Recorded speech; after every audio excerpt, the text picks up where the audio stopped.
नौकरी की चाह में हमने घर बार सब त्यागा है। माँ कहती है घर जाने पर क्या तू रात भर जागा है। सांप सीढ़ी चयन प्रक्रिया की कैसे माँ को समझाऊं, किस सांप ने काटा कहाँ गिरा मैं, कैसे उसको बतलाऊं। बेरोजगारी कितने प्रकार की होती है और भारत में कैसी बेरोजगारी पाई जाती है, इस पर आज बात करने के लिए मैं आपके पास हूं। रोजगार की समस्या विकसित और विकासशील दोनों देशों में पाई जाती है। प्रसिद्ध अर्थशास्त्री केन्स बेरोजगारों को किसी भी समस्या से बड़ी समस्या मानता था।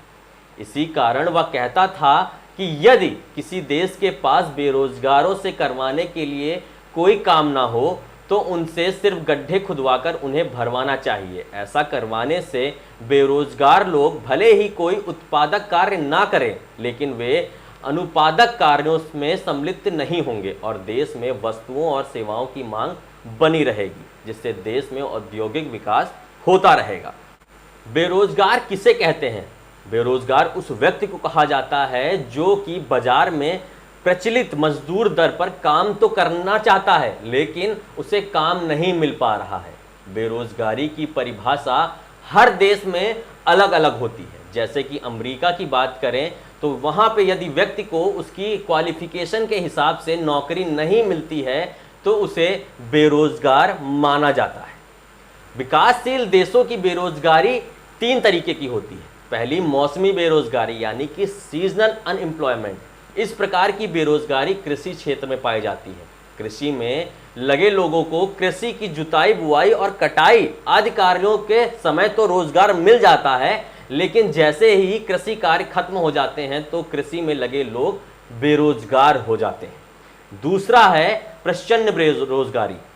प्रच्छन्न बेरोजगारी उस बेरोजगारी को कहते हैं जिसमें कुछ लोगों की उत्पादकता शून्य होती है, अर्थात यदि इन लोगों को उस काम में से हटा भी लिया जाए तो भी उत्पादन में कोई अंतर नहीं आएगा। जैसे यदि किसी फैक्ट्री में 100 जूतों का निर्माण 10 लोग कर रहे हैं और यदि उसमें से 3 लोगों को बाहर निकाल दिया जाए तो भी 100 जूतों का अगर निर्माण हो तो उसे प्रच्छन्न बेरोजगार कहा जाता है। भारत की कृषि में इस प्रकार की बेरोजगारी बहुत बड़ी समस्या है। तीसरी है संरचनात्मक बेरोजगारी यानी कि स्ट्रक्चरल अनएम्प्लॉयमेंट। संरचनात्मक बेरोजगारी तब प्रकट होती है जब बाजार में दीर्घकालिक स्थिति में बदलाव आता है। उदाहरण के लिए भारत में स्कूटर का उत्पादन बंद हो गया है और कार का उत्पादन बढ़ गया है। इस नए विकास के कारण स्कूटर के उत्पादन में लगी मिशनरी बेरोजगार हो गई और कार बनाने वाले मांग बढ़ गई। इस प्रकार की बेरोजगारी देश के लिए आर्थिक संरचना में परिवर्तन का कारण पैदा होती है।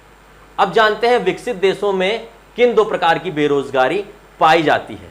सबसे पहली बेरोजगारी होती है चक्रीय बेरोजगारी यानी कि सिलेंड्रिकल अनएम्प्लॉयमेंट। इस प्रकार की बेरोजगारी अर्थव्यवस्था में चक्रीय उतार चढ़ाव का कारण पैदा करती है। जब अर्थव्यवस्था में समृद्धि का दौर होता है तो उत्पादन बढ़ता है, रोजगार के नए अवसर पैदा होते हैं, और जब अर्थव्यवस्था में मंदी का दौर आता है तो उत्पादन कम हो जाता है और काम में लगे लोग बेरोजगार हो जाते हैं। इन्हें ही हम सिलेंड्रिकल अनएम्प्लॉयमेंट कहते हैं। दूसरी बेरोजगारी आती है प्रतिरोधात्मक बेरोजगारी यानी कि फ्रिक्शनल अनएम्प्लॉयमेंट। ऐसा व्यक्ति जो एक रोजगार को छोड़कर किसी दूसरे रोजगार में जाता है तो दोनों रोजगारों के बीच की अवधि में वह बेरोजगार हो सकता है, या ऐसा हो सकता है कि नई टेक्नोलॉजी के प्रयोग के कारण एक व्यक्ति एक रोजगार से निकलकर या निकाल दिए जाने के कारण रोजगार की तलाश कर रहा हो तो पुरानी नौकरी छोड़ लें और नया रोजगार पाने की अवधि की बेरोजगारी को प्रतिरोधात्मक बेरोजगारी कहते हैं। आशा करते हैं आपको हमारा ये वीडियो पसंद आया होगा। आप हमें हमारे कमेंट बॉक्स में कमेंट करके बता सकते हैं। आप हमारा ये वीडियो हमारे YouTube चैनल पर देख रहे हैं तो हमारा चैनल सब्सक्राइब करके बेल आइकन को प्रेस करना बिल्कुल ना भूलें। या आप हमारा ये वीडियो हमारे फेसबुक पेज पर देख रहे हैं तो हमारे पेज को लाइक करें और इस वीडियो को ज़्यादा से ज़्यादा शेयर करें। धन्यवाद।